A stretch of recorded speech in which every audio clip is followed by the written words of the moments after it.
It's a cold and windy day out here at the Big Lake. And today we're going to be talking about how I was able to keep catching those fish under such brutal post-frontal conditions, including a worm hack that's easy to do that totally turned around my day on the water. You don't want to miss this one. Stick around.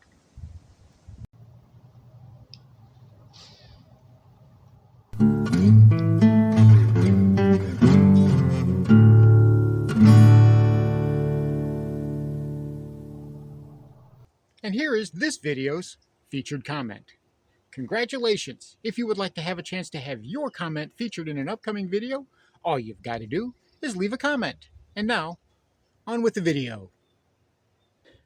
Welcome back to Lowbrow Fishing, and today we're talking about fishing those brutal post-frontal days. You know how it is. You get a bad storm that blows through, and then the next couple of days, you've got bluebird skies, you've got high pressure, and the temperature drops. In our case, well, that temperature dropped about 30 degrees or more. It's usually about 80, 85 degrees. That's normal for us for this time of year. But today, well, it barely broke 50 degrees. That's highly odd.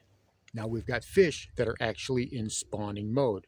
The spawn here in South Mississippi actually begins in early March and runs to about the end of March. So the spawn was just getting to where it was rolling good. Now it's not going to knock those fish completely out of that phase because they're too far along into it. But what it will do is it will basically put a kink in the system. It will interrupt the patterns that you were used to fishing that were working through the spawn. So what do? Well, you know the old saying. You basically have to knock the fish in the head with the bait, whenever you're fishing bluebird skies on a post-frontal day.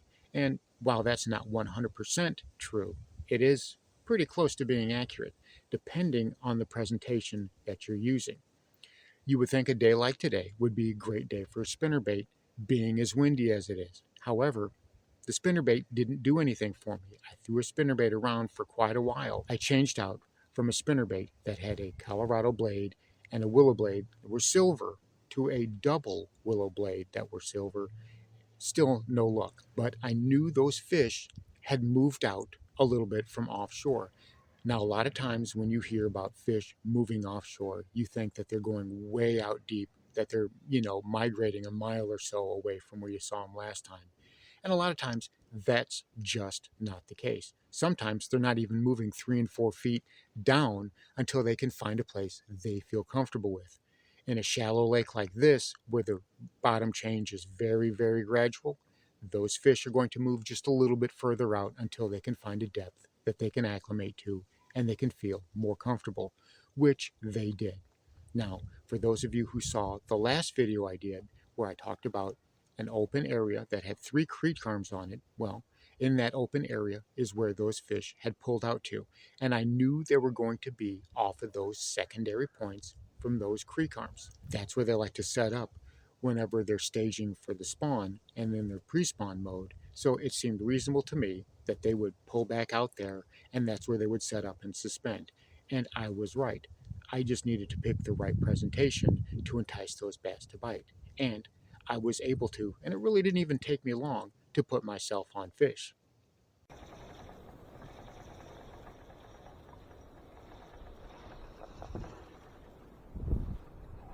There we go, got him. Ooh, I got another one. And they are choking it, kids. And they are out off of this point. That's another little smaller one, but a little over a pound, right at a pound. But, you've got to be adaptable. Today's the day of the swim bait. We know where they're at. We know what they're looking for. Come on now. Right, here he is. There he goes. All right. Thank you, little buddy. We know where they're at. We've got them grouped up. So, this is what I was fishing. I've got a 3.3 swim bait, and I've got a 1/8 ounce swim bait jig. It's got a screw lock on it, and this is what I was working. I was casting it out there, letting it glide down all the way to the bottom. I wanted it on the bottom, and then I would slow roll it back just a little bit before I'd let it go back down to the bottom. And when I was getting hit, well, I was getting hit hard.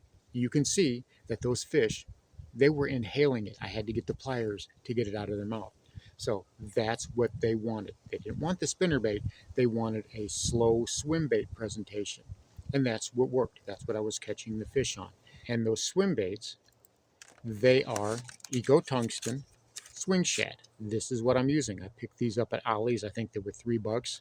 It's basically not a Kitech, right? I mean, they look like a Kitech. They swim like a Kitech. The difference is these are actually not nearly as soft. So I kind of like them because I can catch more than one fish on them without them tearing up. Kitechs are expensive, and it seems like the more expensive the bait is, the fewer fish you can catch on one of them before they tear up, with the exception of maybe some Elastec, which the Elastec, that stretchy, floaty material, that seems to be pretty resistant. But I like these. They're soft enough where I get a good move on that paddle tail. That paddle tail, it swings back and forth and gives good action in the water, but they're not so soft that every time you catch a fish, you got to change it out. I'm going to let these fish kind of go down. And I want to kind of stay pretty close to the bottom with it.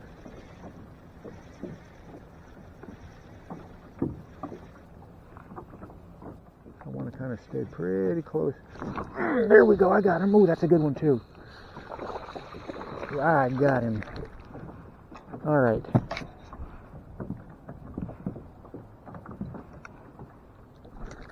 He went after that thing too.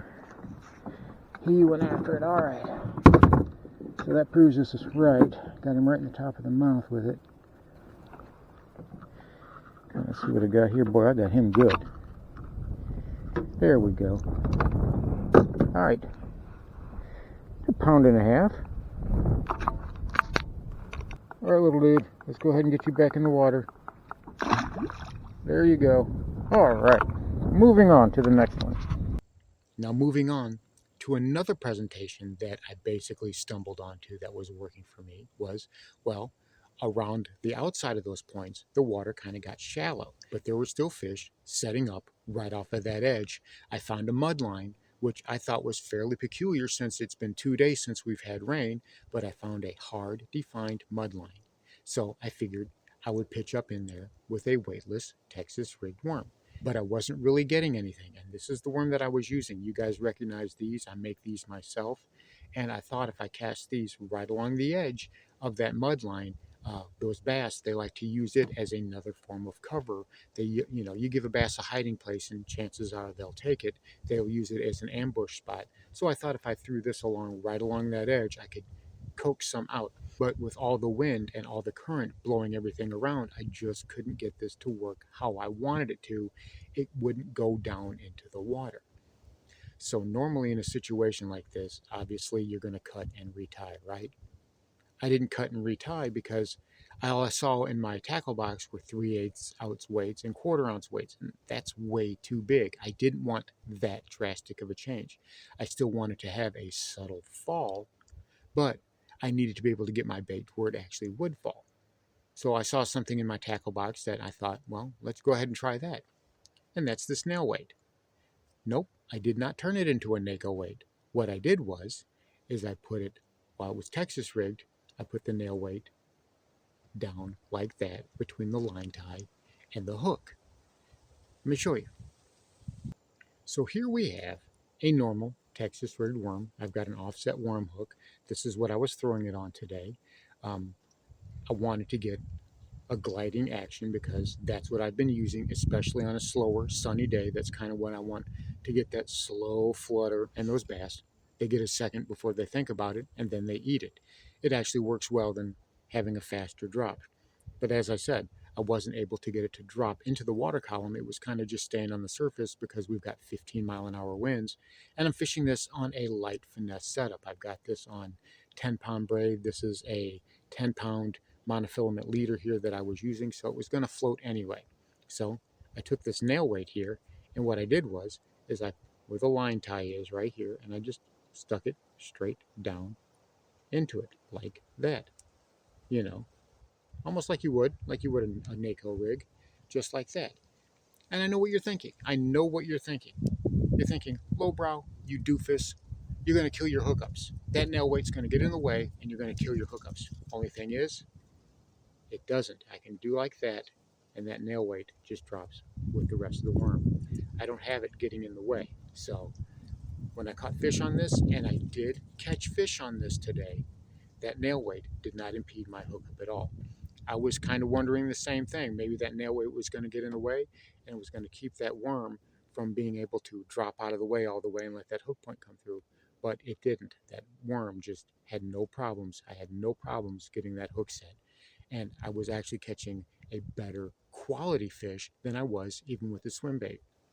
Now, unfortunately, I had some technical difficulties with my camera. Actually, more specifically, I had technical difficulties with my battery charger. So my GoPro battery, my chesty, I didn't have any batteries. I looked down and I wasn't recording. So I missed like 3 fish catches and I didn't have any battery.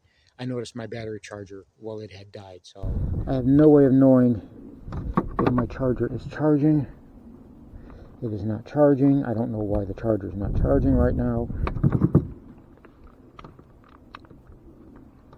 Come on. Come on, don't do this to me. You're going to, aren't you? You're going to do this to me.